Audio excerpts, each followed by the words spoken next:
Hello guys, எல்லாரும் ரொம்ப நாளாக கேட்டுருந்த ஒரு மொபைல் பற்றி தான் இந்த வீடியோவில் பார்க்க போகிறோம். என்னடா அது மொபைல் அப்படின்னு கேட்டிங்கன்னா ஒன்ப்ளஸ்லேருந்துங்க.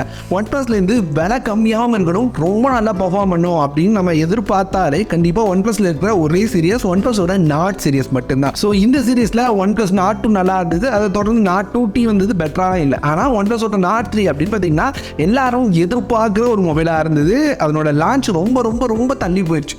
ஸோ இப்போ அந்த மொபைலோட குளோபல் லான்ச் டேட், அது போக என்னென்ன ஸ்பெக்ஸோட ஒரு மொபைல் எப்படி இருக்கும், நிறைய டீட்டெயில் இருந்திருக்கு.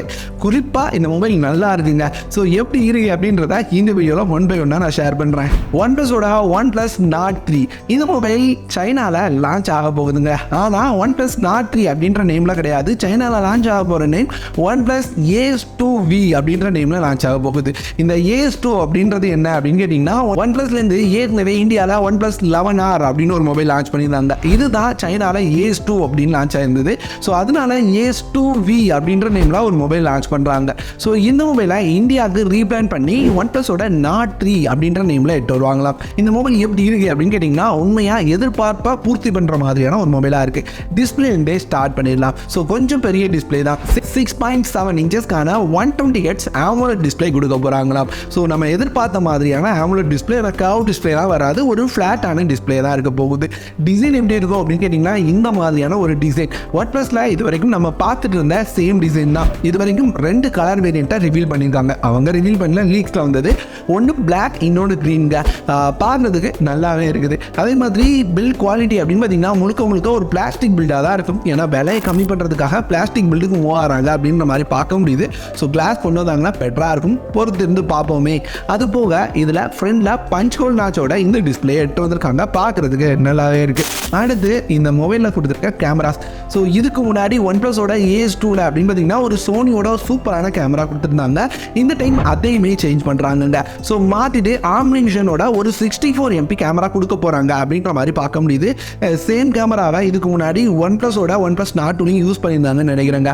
ஸோ கேமராவில் பெருசான அப்கிரேட் எதுவுமே எதிர்பார்க்க முடியாது. ஃப்ரண்ட்லேயும் கேமரா சேஞ்ச் கிடையாது. 14 MPக்கான ஃப்ரண்ட் கேமரா, பேக்கில் 64 MPக்கான ட்ரிபிள் கேமரா செட்டப்போட இந்த மொபைல் வரப்போகுது. ஸோ எக்ஸ்ட்ரா இருக்கிறது இந்த 8 MB 2 MB டெப்த் அப்படின்ற செட்டப் தான். ஸோ புதுசாக கேமராவில் எந்த இம்ப்ரூவ்மெண்ட்டும் இல்லை. இம்ப்ரூவ்மெண்ட் எங்கே இருக்குது அப்படின்னு பார்த்தீங்கன்னா ப்ராசருங்க.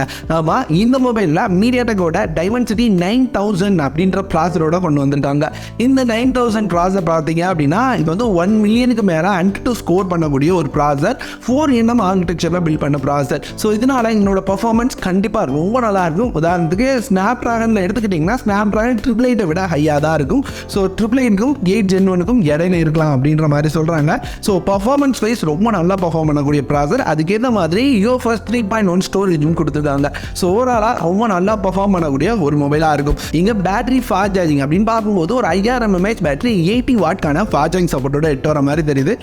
11Rல 100 வாட் கொடுத்துருந்தாங்க. ஸோ அதுலேருந்து கொஞ்சம் டவுன் ரேட் பண்ணியிருக்காங்க. ஸோ 80 வாட் அப்படின்றதே மோர் தென் எனஃப் தான். ஸோ அந்த ஃபாஸ்ட் சார்ஜிங் இருந்தால் போதுமானது. இதெல்லாம் கொடுத்து மார்ச் 7 இந்த மொபைலை சைனாவில் லான்ச் பண்ணுறாங்க. சரி, சைனா லான்ச் ஒரு பக்கம் இருக்கட்டு, இந்தியாவில் எப்போ வரும் அப்படின்னு கேட்டிங்கன்னா, நான் லீக்ஸில் பார்த்துருந்த டேட் என்ன அப்படின்னு பார்த்தீங்கன்னா ஜூன் ஜூலை, அதாவது இன்னும் 3 மாதம் கழிச்சு தான் அந்த மொபைல் வரும் அப்படின்ற லீக்ஸ் பார்த்துருந்தேன். ஸோ இப்போ அவங்க ரொம்ப வேகமாக லான்ச் பண்ணுறதை பார்க்கும்போது எனக்கு என்னமோ மார்ச் அல்லது ஏப்ரலுக்குள்ளே இந்த மொபைல் வரும் அப்படின்ற எதிர்பார்ப்பு இருக்குங்க. ஸோ இதை வந்து என்னால் கன்ஃபார்மாக சொல்ல முடியல. ஏதாவது லீக்ஸ் கிடச்சிது அப்படின்னா டெக் அப்டேட்ஸில் ஷேர் பண்ணுறேன். ஓவராலாக இந்த மொபைல் எப்படி இருக்குது அப்படின்னு கேட்டிங்கன்னா எதுவுமே குறை சொல்கிற மாதிரி இல்லை. அந்த கேமரா தவிர, கேமராவை தவிர்த்து பார்த்தீங்க அப்படின்னா நல்ல டிஸ்பிளே இருக்குது, நல்ல ஃபாஸ்ட் சார்ஜிங் இருக்குது, சூப்பரான பர்ஃபார்மன்ஸ் கொடுத்துருக்குங்க. இது எல்லாம் என்ன ப்ரைஸ் ரேஞ்சாக வரலாம் அப்படின்றது ரொம்ப முக்கியம். ஸோ இது வந்து கரெக்டாக ஒரு 32,000 ப்ரைஸில் இந்தியாவில் லான்ச் ஆகும்னு எதிர்பார்க்குறேன். ஏன்னா ஒன்ப்ளஸோட OnePlus 11R 40,000 தான் எடுத்துகிட்டு வந்திருக்காங்க.